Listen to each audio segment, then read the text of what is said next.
Good evening and welcome to this special session with Facebook Live Raisina 2020, and the subject for today's discussion here is Vision 2020 Transparency in the State. And I have with me two panelists, one of course French Digital Ambassador Henri Verdier, and with him is Managing Director Thomas Myrup Kristensen, looking at European affairs for Facebook. So welcome both of you. We are living in oceans of data. We radiate data all the time, each one of us. Every device we use radiate data, and if data is radiated, it's going to be used. Europe has taken the lead on data protection for citizens, for consumers. You've come out with the GDPR. So my first question to you is, what can states learn, what can states do to safeguard data of citizens, data of consumers? Yeah, no, I know. It's such a question that I hesitate how to start. You know, probably we will have at the end to redesign everything about public action. We did invent public action in a time where data was something scarce, and there was some scarcity. It was expensive, and most people could not read, and we didn't have anything to cooperate. And now, as you said, we have an ocean of data. People can use this because they are educated, and we can synchronize ourselves because we have telecommunication, etc.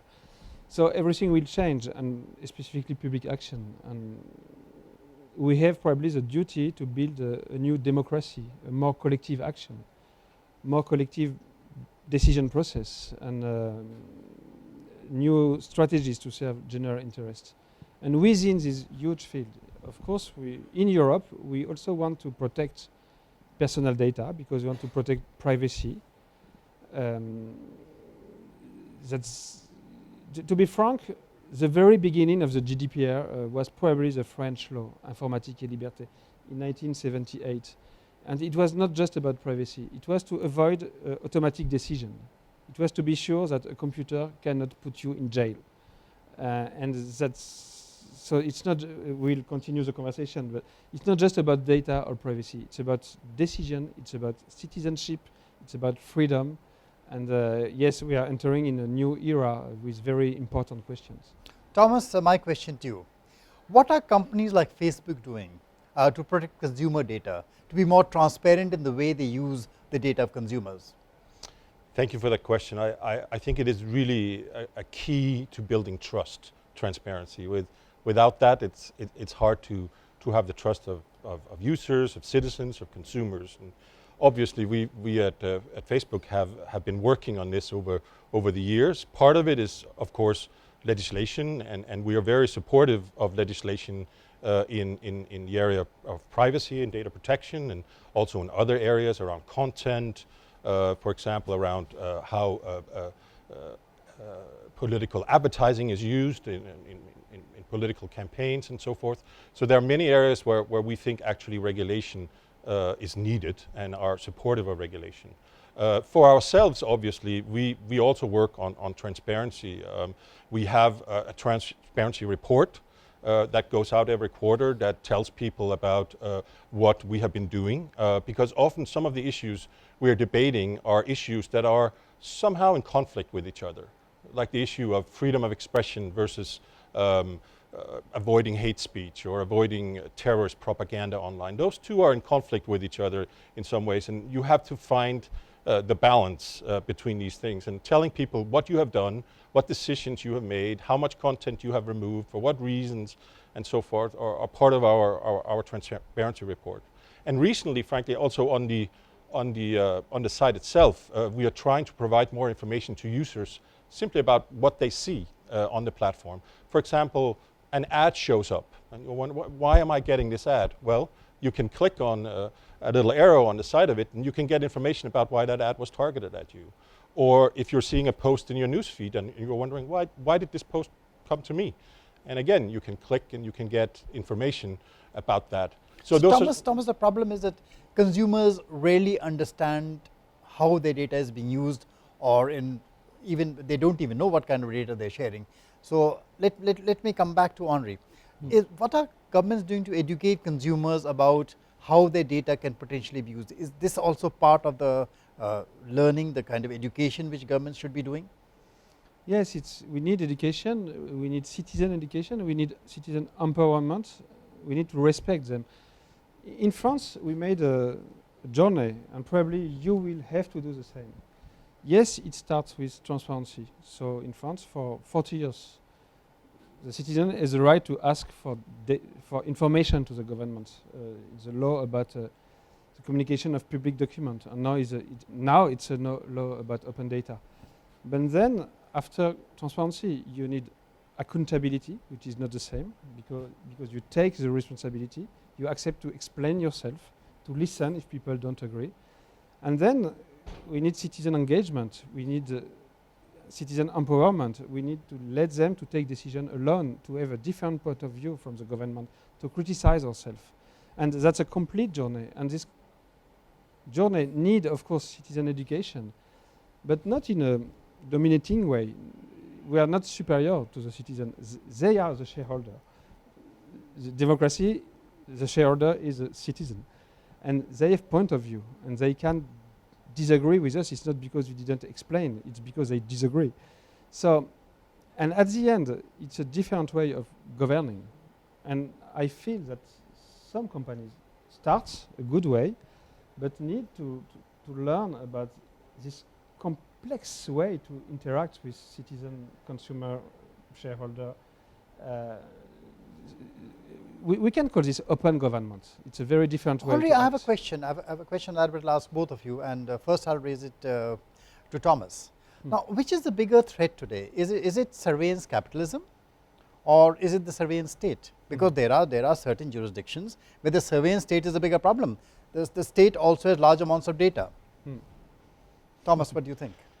Well, I think both are very important issues that have to be dealt with, and we need to address exactly what you're saying about who's feeling that they are in control. I think that is very important, and I think one of the things we have learned at Facebook is that the issues around who should be making decisions, what are the right way of making decisions, is something that we increasingly would very much like others to be. Do certain states, certain jurisdictions collude with platforms to increase surveillance? No, I don't think collude is the right word. We have to here find a balance between protecting people's freedom and their data, and sometimes the rights of governments to have access to certain pieces of information in serious cases. And again here, if we want to do this right, we have to have a discussion about where are the boundaries, where are the borders, and we have to be transparent about what's happening. How many cases were information given to authorities, for example? How many times were we asked, for example? And again, this is the type of information that's in our report. But obviously, we have to discuss where's the border? What are the right division between the conflicting interests we have? Henri. To be frank, I fear both, and I don't want any of your two solutions. We have to protect the democracy and the citizen from surveillance capitalism and from surveillance states. And we have solutions which are in the set of open governments. We can make public decision. We can ask for accountability. We can organize transparency. We can organize serial control, for example. And we did this with Facebook. Yeah. And a lot of countries on NGO and social networks. The Christchurch call after the Christchurch attack. In the Christchurch call, we say that government has a right and maybe the duty to remove terrorist content online. We ask the platform to remove this content very fast in a transparent way. And we want to be able to criticize if you use algorithms or not, etc. And we ask to the civil society to help the government to find and the companies to find the content, and to be very present to be sure that if there are mistakes, if there is an over censorship, the civil society will say, no, we don't want this, you made a mistake. And we need this balance with the three types of players. We need to organize. It's a history of democracy, separating the powers, controlling each other. But there's one fear that that regulation, the way it is moving, is passing more and more onus onto private companies, and the same kind of regulation when it comes to regulating government's own use of data does not exist. No, whether it is Yeah.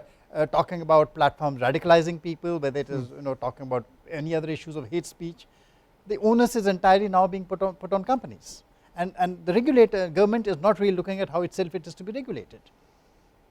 Complicated. Personally, I feel that we will have to work more about the business model of attention economy, and that some of the issues we are discussing about, like hate, like fake news in India, sometimes we had some issues, are also because of the algorithms of curation, of content propagation, and personal advertising. And we will have to face this and to have serious discussion, some point of transparency, and to invent something to freeze a bit this kind of hysteria. And this is a new way. The other stuff, interferences, propaganda, hate, is not so new. And we had the same issues with newspapers 2 centuries ago, with TV 1 century ago. Here we have something new and something to face. I don't know if you agree. Well, I think at least that that we're starting to make progress, right? I mean, you mentioned the situation after the unfortunate situation in Christchurch, but there's also, I mean, at the EU level, we've had the EU Internet Forum, where there's been dialogue between EU governments and the tech sector about what is the best way to address the issues of our platforms being abused for terrorist propaganda. And we made some progress there. There's been a database that's been created of hashes with information about terrorist propaganda that can be shared among companies so we can act faster. We have seen that have an impact on our ability to take down that kind of content very, very quickly, and in fact, in most cases, almost 99% of the cases, before it's even seen by users. We've seen a coalition being created among companies who sometimes feel competitive as well, right? In the GIF-CT, where we've come together, talked about terrorism again, trying to find ways forward with government. So I think the dialogue is there in many places. We are talking to each other, and I think we're both benefiting and learning from that dialogue. Many countries today are actually advocating open data. Now, what is open data? And do both of you agree that open data is the way forward? Aren't there bigger risks there? So I did lead the French open government data, Yeah. and we say that every data which is not personal or national security or intellectual property, so we have limitation, of course, but every day, basically by default, the government should open freely every data it owns in an open format and authorizing every kind of utilization of those data. And it's very important for democracy, for economy, and for government efficiency, because we make progress when citizens know how we act. I don't know if you have another definition. I think this is a big and important question, and actually it's one of the areas where Facebook last year called for more clarity and more regulation. We had 4 areas where we said that we think actually regulation would be helpful. And I think this is one, and we are actually supportive of what we call data portability, so data being able to be moved. But it comes with a number of questions, like privacy. What does that mean? What kind of data should be moved around? What are the privacy implications? What about security? I can say that, could you give me your data to me, please, because I'm going to use them for something.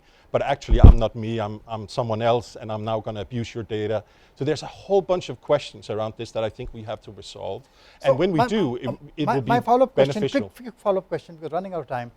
Can data be, can you ensure that data is completely anonymized? And can either governments or companies actually guarantee that citizens' data is secure, is 100% secure? It depends. A lot of data are not personal. How high is the Himalaya, or you have a lot of data, geographical data, statistical data, etc. Maybe most data are not personal. And then you have personal data. In fact, if you want a strong anonymization of personal data, you need make statistics. If you have data about one person, you cannot anonymize this definitively. And we don't share this kind of data as governments. Yeah. Thomas. It's a tricky question, and again, it's something we need to look into to make sure, because it would be terrible if this goes wrong, and if we would have a retraction on what people would be willing to share. On the security question you're asking, I think also that is really important.